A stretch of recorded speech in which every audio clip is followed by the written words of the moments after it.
to all those who are fighting in the front lines, our doctors, nurses, allied health professionals, police, soldiers, civil servants, and everyone performing essential services in the private sector. I assure you that your efforts will be rewarded. Your heroism will not be forgotten. Saludo kami sa inyo. Let me thank the LGUs who are doing their best to contain the spread of the virus in your localities. I see that you are employing innovative programs and initiatives to address the needs of your constituents. Yan ang dapat tulungan. Rest assured that the national government is behind you as we safeguard the welfare of our people in your communities. I issued an order to Executive Secretary Mijaldea clearly laying down the responsibilities of each department in implementing the Bayanihan to Heal as One Act. I have given them their marching orders emphasizing the need for sufficient authority so that they do not have to go back to me and ask for clearance for each and every action they have to take. All of the details of our actions will be part of my report, which will be submitted to Congress pursuant to Bayanihan Act. There are now only two powers in the law that I reserve strictly for myself. One is the power to direct the operation of private establishments. The other is the power to require businesses to prioritize contracts for materials and services necessary for the crisis. I will exercise these powers only when absolutely necessary.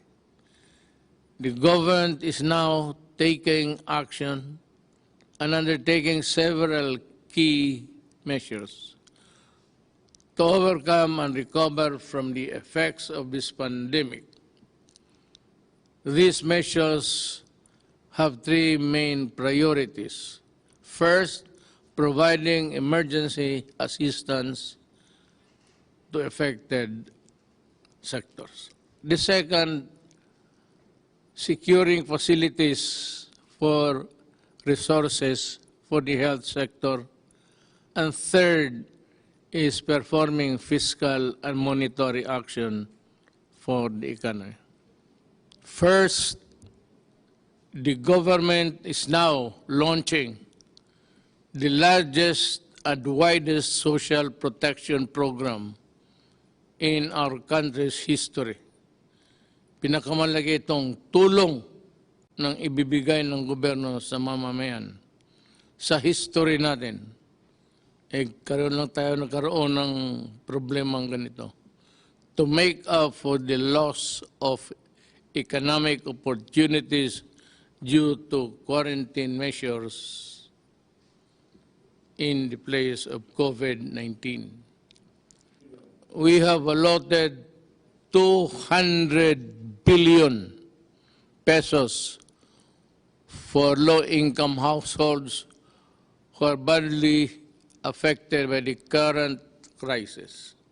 Sila ang nasa informal sector and those who live day-to-day on subsistence wages or no work, no pay. Arrangements, beneficiary households will receive emergency support for their 2 months based on the regional minimum wage. However, I still count on everyone to also look out after their fellow men, their countrymen. To those who have more in life, I implore you to share in the cost of taking care of the less fortunate and keeping our society intact. They have also contributed to our prosperity in one way or the other. So let us support them in this crisis. Okay. Let it be said that in the hour of our country's greatest need, we all look out for and help each other. Buksan natin ang ating puso sa nangangailangan. I also appeal to the private sector to contribute in any way you can in dealing with this national emergency. We implore employers to do their part in protecting the welfare of the millions of Filipino households that belong to the formal sector and depend on their employers for continuous livelihood. For those who have silently helped away from the cameras, maraming salamat po. The government will provide a recovery package, especially to micro, small, and medium enterprises to help deal with the economic effects of this pandemic. My economic team is already creating the guidelines for this as I speak. To our farmers and our fisherfolk, we have not forgotten you, and government is now employing quick response measures to help you during the crisis, as well as ensure food productivity, availability, and sufficiency during the period of the pandemic. Andito ang gobyerno para sa inyo.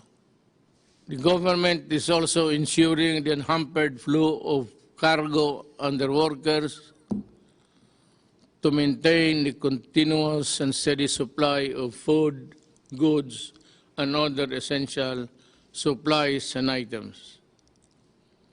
A price freeze on commodities is already in effect, and measures to curtail hoarding and profiteering are also in place. Uulitin ko, hindi ito panahon para kumita. Hindi ito panahon ng pagsasamantala. Food packs and essential non-food items are also being distributed on LGUs in Metro Manila and the rest of Luzon. Contaminated areas in the Visayas and Mindanao are receiving similar assistance. More will be given to augment the requirement of LGUs in the coming days as we repackage the items in our stockpiles. Gagawin ko lahat para walang magutom. Second, we are marshalling and deploying the resources of government to provide our frontline health workers with everything they require so they can save as many lives as possible. We are now procuring medical supplies, devices, and personal protective equipments. About 1 million medical protective items are being acquired right now, with the government and the private sector working together to purchase or produce the necessary quantities. We are also ramping up our capacity to test more broadly, to take a fuller and more accurate picture of the spread of COVID-19 in the country. We will also build, operate, and accredit more medical facilities and laboratories in the coming weeks. The outpouring of donations and support from business organizations, foreign governments, and private individuals over the past few weeks have also been overwhelming. I therefore would like to acknowledge the following for their help in this crisis: the government of China, the government of Singapore, the NGCP led by Big Boy C and Robert Cuyeto, Ramon Ang, Enrique Crason, Manny Pangilinan, Lucio Tan and Michael Tan, Simeon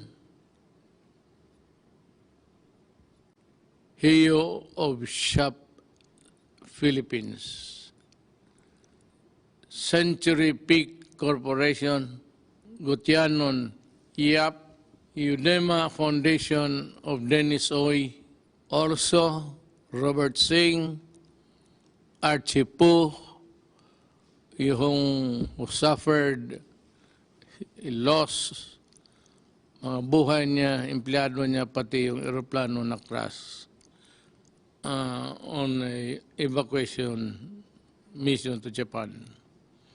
My condolences to the families, and I assure you na tutulong kami sa anumang paraan. Do not be discouraged.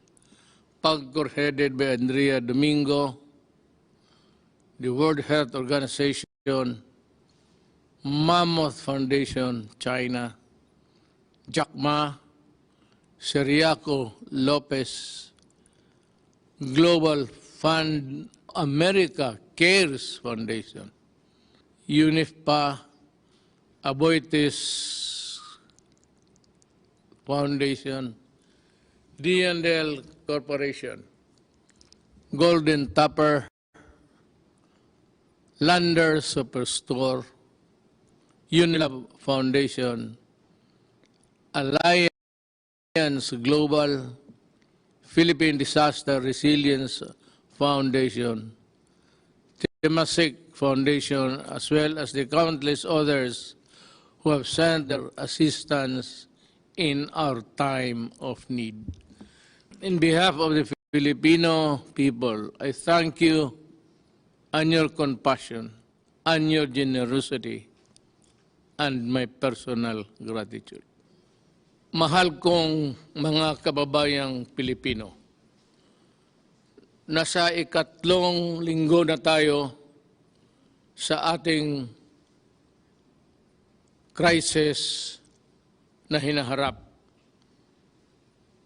At tayo'y hirap sa pera, sa medical supplies, sa lahat. Dati ho naman talagang kulang ang pera natin at kulang ang medical supplies. At hindi lang ho tayo, pati yung Amerika, ganun rin. Kasi hindi natin akalain buong mundo na ganun kabilis, 2 araw lang after receiving the advice from China, the crisis was already here, COVID-19. Ang masasabi ko lang, meron tayong 200 billion na binigay sa akin ng Kongreso para gastusin ko. Yun naman ho ang ginagamit kong pakalat ngayon ng pera para mabigyan ang lahat. Galing doon sa walang trabaho, may trabaho, kalahating trabaho, ang mga mayaman hindi nakasali. Ako na may umaasa na itong ating mga trabahante na Pilipino ay gawin nila ang lahat para sa pakanan ng ating bayan. At ang kami dito, gawain ko ang buong kaya kong gawin para ho sa inyo. Kaya nga hindi ako nakalabas, ilang araw, 2 araw. Pero usually, in times of crisis, kailangan ang isang trabahante ng gobyerno na binigyan ho ng trabaho para humarap sa inyo, makipag-usap sa inyo.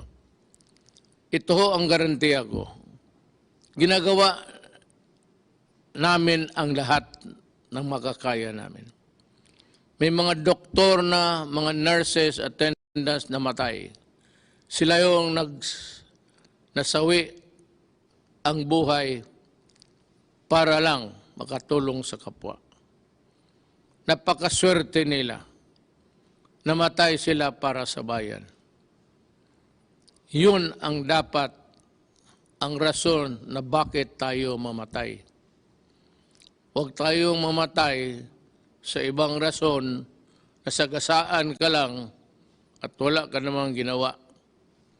It would be an honor to die for your country, I assure you. At ako naman ang filosofiya ko ganito. Sa nagtatrabaho, kung protected ka lang, make yourself fully covered, protected, para hindi lang madisgrasya. Pero ang doktrina ko sa buhay, ako, si Rodrigo Duterte, kung panahon ko na. So, gano'n na lang ang pagtingin ko kasi wala ma rin akong magawa. Pumupunta ako doon sa mga lugar na may gera. Pumupunta ako doon sa may lugar na may pumuputok yung bomba. Pumupunta ako doon sa likod ng mga sundalo at nagrakrakan sila ng... hindi ko masabi kung kailan ako. Kaya sabi ko na lang, Diyos ko, pag panahon ko na, kunin mo na ako. Huwag kang mag-atubili.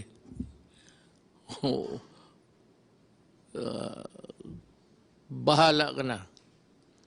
So sa mga kababayan ko, hindi ko naman sinasabi na sundin ninyo ang aking filosofiya.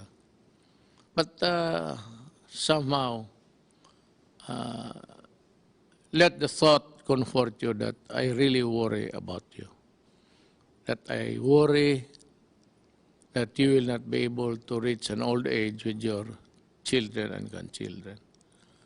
Kasi ako, nandyan na patapos na ako. Kaya ko masabi yan. So, trabaho lang tayo. Ang mga supplies nandyan na at makabili na tayo ng kailangan ninyo. Ngayon, sa mga tao na binigyan ng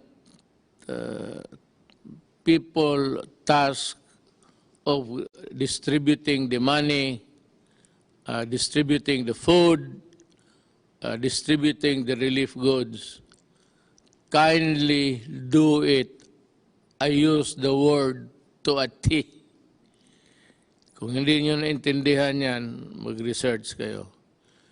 Pero talagang pag nagkamali kayo dito, hindi ko kayo palusutin.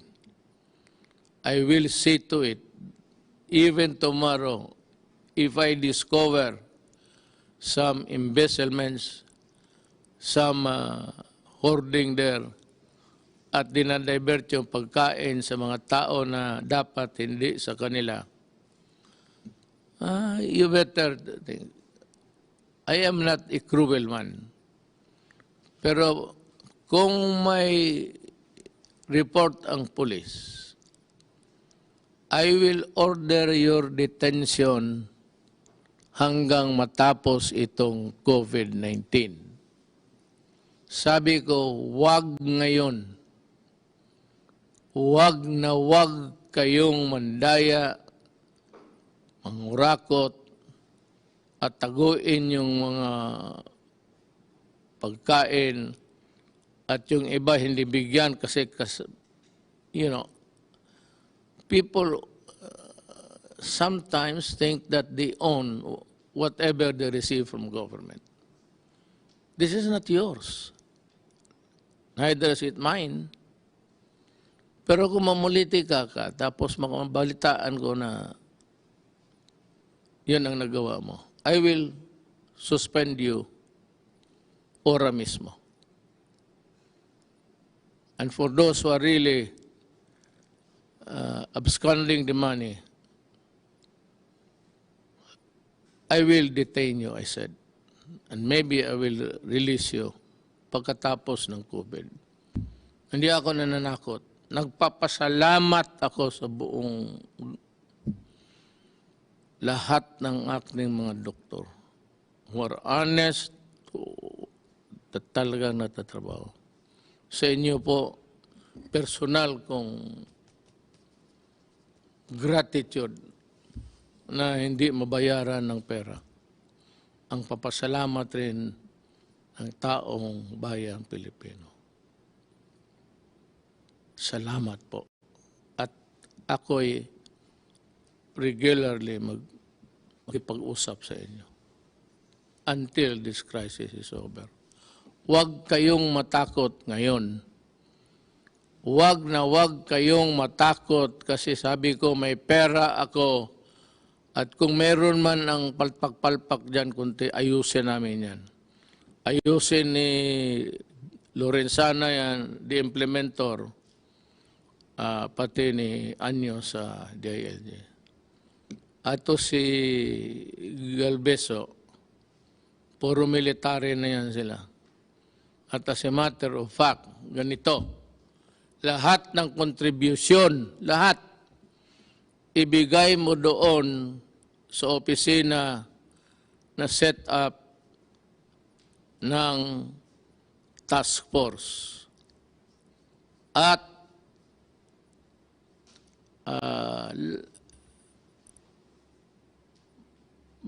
kung may releases man lahat, accounted dyan, tapos then there's another audit in the integrity of the procedure. Yan lang po, papasalamat ako sa lahat ng trabahante ng gobyerno nandyan. At ako naman po at the same time, nagbibigay ng warning. Totohanan ko talaga kayo. Sa crisis, tapos gawin mo pa yung dapat ka talagang ikulong. Hindi kita i-release. At huwag kang, hindi ako maniwala ng kaso-kaso. Hayaan mo, magpapapreso ako. Balang araw kung mali ang sinabi ko at ginawa ko. Sa inyong mga Pilipino, mga kababayan, mahal ko. Mo mga Bisaya, sunod lang mo, sumunod lang kayo. At walang problema. Daghang salamat.